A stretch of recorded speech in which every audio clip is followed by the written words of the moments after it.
오늘 본문은 예수님께서 공생의 초기에 행하신 첫 설교 말씀입니다. 예수님은 세례 요한에게 여러분들처럼 세례를 받으신 후에 안식일에 자신의 고향인 나사렛에 있는 회당에 들어가셨습니다. 그리고 사람들 앞에서 조금도 망설임이 없이 성경을 펴서 읽으셨습니다. 오늘날로 말하면은 설교 본문을 낭독하신 것입니다. 예수님께서 읽으신 본문은 18절에 나와 있는데, 이 말씀은 구약 성경 이사야서 61장 1절 2절을 인용한 말씀입니다. 자, 우리 한번 18절을 직접 읽어보실까요? 시작. 주의 성령이 내게 임하셨으니 이는 가난한 자에게 복음을 전하게 하시려고 내게 기름을 부으시고 나를 보내사 포로된 자에게 자유를, 눈먼 자에게 다시 보게 함을 전파하며 눌린 자를 자유롭게 하고 주의 은혜의 해를 전파하게 하려 하심이라. 예수님께서 생애 첫 설교에서 이 본문을 택하신 것은 그 내용이 메시아에 대한 예언의 말씀이기 때문입니다. 그날 설교의 결론은 이렇게 끝이 납니다. 21절에 이에 예수께서 그들에게 말씀하시되 이 글이 오늘 너희 귀에 응하였느니라. 이게 무슨 뜻입니까? 알기 쉽게 번역한 쉬운 성경에 가서 보시면 이 성경 말씀은 오늘 너희가 이 말씀을 듣는 사이에 이루어졌도다, 이렇게 번역을 해 놓았습니다. 이사야의 예언이 예수님을 통해 성취되었음을 나타내고 있습니다. 예수님은 사람들에게 당신 자신이 구약에서 약속한 메시아이심을 선포하셨던 것입니다. 그리고 나아가 이 말씀은 예수님의 사명 선언문이라고도 할 수 있습니다. 메시아가 세상에서 행할 사명이 고스란히 이 말씀 속에 담겨져 있기 때문입니다. 조금 전 우리는 세례식을 행했습니다. 이제 우리는 왜 예수님께서 세상에 오셨는지, 예수님의 사명이 무엇인지 구체적으로 알아야 할 필요가 있습니다. 예수님의 사명을 한마디로 요약하면은 가난한 자들에게 복음을 전하는 것입니다. 여기 가난한 자에게 복음을 전하게 하시려고 내게 기름을 부으시고 나를 보내셨다 하지 않았습니까? 여기서 가난한 자는 물론 경제적으로 어려운 사람을 의미하는 것이 아닙니다. 영적으로 가난한 사람, 그래서 자신이 죄인임을 인정하고 예수님을 받아들일 준비가 돼 있는 그런 사람을 가리키고 있습니다. 오늘 본문에는 세 종류의 가난한 사람들이 등장하고 있습니다. 포로된 자, 그리고 눈먼 자, 그리고 눌린 자가 그들입니다. 예수님께서 이들에 대해서 어떤 사명을 감당하셨는지 우리가 한 가지씩 살펴보고자 합니다. 첫째로 예수님은 포로된 자에게 자유를 주시는 분이십니다. 우리가 왜 포로가 되었을까요? 바로 죄 때문입니다. 모든 인간은 타락한 이후에 악한 영과 더러운 죄에 사로잡혀서 살아갑니다. 죄는 우리의 자유를 속박하고 삶을 불행하게 만듭니다. 죄는 우리의 몸과 영혼을 상처를 주고 병들게 만드는 주범입니다. 죄의 포로가 되었다는 것은 우리 스스로는 이 죄의 문제를 해결할 수 없는 지경에 이른 것을 의미합니다. 한마디로 죄에 빠져서 헤어나오지 못하는 거예요. 현대의학에 중독이라는 병이 있습니다. 알코올 중독, 마약 중독, 성중독, 도박 중독, 인터넷 중독 등등. 이상합니다. 세상은 살기 좋게 변했는데 왜 사람들은 여전히 무엇인가 부족한 것 같이 느껴져서 이런 것들에 중독이 되어야만 할까요? 그러면서 사람들의 삶은 더 피폐해지는 것은 아이러니라고 할 수 있습니다. 이런 모든 중독은 우리에게서 자유를 빼앗아가 버립니다. 정상적인 생활이 불가능하게 되는 것이죠. 과연 중독으로 포로된 자들에게 희망이 있을까요? 있습니다. 예수님은 포로된 자에게 자유를 주시기 위해 오신 분이심을 믿습니다.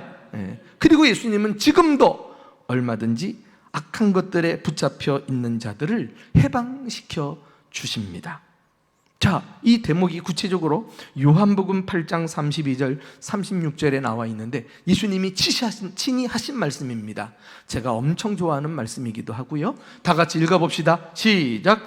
진리를 알지니 진리가 너희를 자유롭게 하리라. 그러므로 아들이 너희를 자유롭게 하면 너희가 참으로 자유하리라. 아멘. 다른 방법으로는 절대로 우리 인생이 자유로워질 수 없습니다. 오직 예수님만이 우리를 자유롭게 하시는 분이십니다. 어떤 사람은 예수님을 구주로 믿고 즉시 자유로워집니다. 모든 구속된 악한 것들로부터 완전히 해방을 받는 사람도 있습니다. 그러나 어떤 사람은 예수를 믿어도 진정한 자유를 얻기까지 좀 더 시간을 필요로 하는 사람도 있습니다. 이 성장의 정도가 각기 다르기 때문입니다. 그러나 확실한 것은 예수님께서 포로된 자를 자유롭게 하시기에 오셨다라는 사실을 우리가 깨닫게 된다면 끝까지 예수님을 붙들고 그의 진리의 말씀을 따르고 있으면 반드시 자유를 얻게 될 줄로 믿습니다. 이것이 예수님의 첫 번째 사명입니다. 두 번째 예수님의 사명은 눈먼 자를 다시 보게 하시는 분이시다라는 것입니다. 죄는 우리의 자유를 빼앗아가서 우리를 불행하게 할 뿐만 아니라 우리의 눈을 멀게도 합니다. 눈이 어두워지면 어떻게 됩니까? 방향 감각을 잃어버리고 우리가 방황하게 되지 않습니까? 그런데 예수님이 오셔서 눈을 뜨게 하시고 다시 보게 해 주신다는 것입니다. 실제로 예수님은 이 땅에 계시는 동안 맹인들에게 안수하시고 그 병을 고쳐주셨어요. 보게 하셨습니다. 그러나 정작 예수님이 맹인을 고치시면서 관심을 기울였던 것은 멀쩡하게 두 눈을 가지고 있으면서도 볼 것을 보지 못하는 영적인 맹인들, 이런 사람들을 고쳐주시기 위해서 더 관심을 기울이며 사셨습니다. 사실 맹인이 눈을 뜨게 하신 이런 기적은 예수님이 영적 맹인의 눈을 뜨게 하시는 분이심을 보여주는 표적이라고 할 수 있어요. 사인이라고 말할 수 있습니다. 여러분들이 짐작하건대 두 종류의 눈이 있다고 하지 않습니까? 하나는 육안이요, 또 하나는 영안, 영의 눈입니다. 우리는 육안을 가지고 사물을 봅니다. 반면에 영안은 육안이 보지 못하는 세상을 보게 합니다. 신령한 세계를 들여다봅니다. 육안으로 깨닫지 못하는 진리를 깨닫게 됩니다. 육안은 땅의 것을 추구하지만 영안은 하늘의 것을 추구하게 합니다. 제가 성경을 읽다가 시편 119편에서 귀한 말씀을 발견한 이후에 성경을 펴면 자동적으로 그냥 습관적으로 이 말씀으로 기도하고 성경을 봅니다. 그 내용이 무엇인가? 시편 119편 18절 여러분의 구절로 소개합니다. 다 같이 시작. 내 눈을 열어서 주의 율법에서 놀라운 것을 보게 하소서. 이전 성경에는 내 눈을 열어서 주의 법에 기이한 것을 보게 하소서라고 되어 있습니다. 시인은 육의 눈을 가지고 성경을 보고 있지만 이 육의 눈이 아닌 영의 눈을 열게 해달라고 기도했던 것입니다. 그래야지만 활자를 넘어 그 안에 있는 진정한 의미를 깨닫기 때문입니다. 행간 사이에 있는 숨겨진 하나님의 뜻과 계획을 볼 수 있기 때문입니다. 이렇게 영안이 열리면 남이 못 보는 것을 보게 되고 깨닫지 못하는 것을 깨닫게 됩니다. 예수님을 보지도 못하면서도 사랑하는 마음이 생기고 우리가 사랑해야 될 사람이 눈에 보이기 시작하는 것입니다. 그리고 내 인생의 비전이 보이기 시작합니다. 삶이 완전히 바뀌어버리는 것이죠. 이렇게 영안이 열리려면 어떻게 해야 할까요? 우리의 눈먼 이 사람을 다시 보게 하시는 예수님을 만나야 합니다. 예수님은 그 일을 하기 위해 오셨기 때문입니다. 마지막 세 번째 예수님의 사명은 눌린 자를 자유롭게 하시는 분이십니다. 할렐루야! 목사로서 사람들을 만나면서 알게 된 사실은 온갖 눌린 인생을 사는 사람들이 의외로 많다는 것입니다. 앞서 소개한 이 포로된 자들은 악한 것에 붙잡혀 살아가는 이 중독 인생이라고 정의한다면, 이 눌린 자들은 학대 인생이라고 말할 수 있습니다. 이들이 눌린 채 살아가는 이유는 어린 시절 성장 과정에서 학대를 받은 경험이 있기 때문입니다. 학대가 무엇입니까? 자기 의지와 상관없이 타인에 의해서 정신적으로나 신체적으로나 억압과 상처를 받은 것을 의미하고 있습니다. 학대를 당하면은요, 주는 사람은 새카맣게 잊을지 몰라도 당사자의 마음에는 깊은 쓴뿌리가 자리 잡게 됩니다. 그것이 성인이 된 이후에도 사람을 신뢰하지 못하고 불신하게 만들어요. 마음이 다친 것입니다. 자기 연민과 무기력에 빠져 살아가게 합니다. 그리고 끊임없이 자신을 괴롭히는 자학의 삶을 살게 됩니다. 자기 학대라 그러잖아요. 그런데 이보다 더 심각한 것은 이런 눌린 삶은 영적인 문제라는 거예요. 우리를 짓누르는 배후에는 사탄 마귀가 도사리고 있습니다.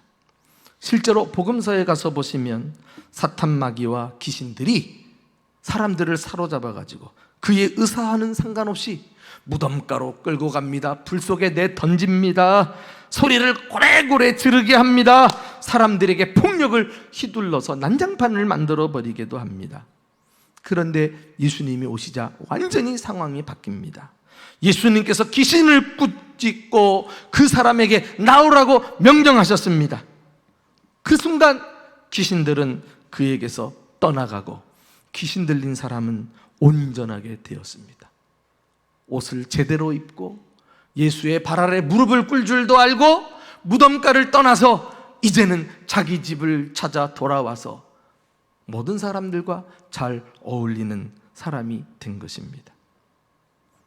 한마디로 마귀에게 눌린 채로 고통당하며 살았던 사람들이 예수님을 통해 억눌린 삶에서 자유하게 되고 전혀 새로운 변화된 삶을 살아가게 된 것입니다.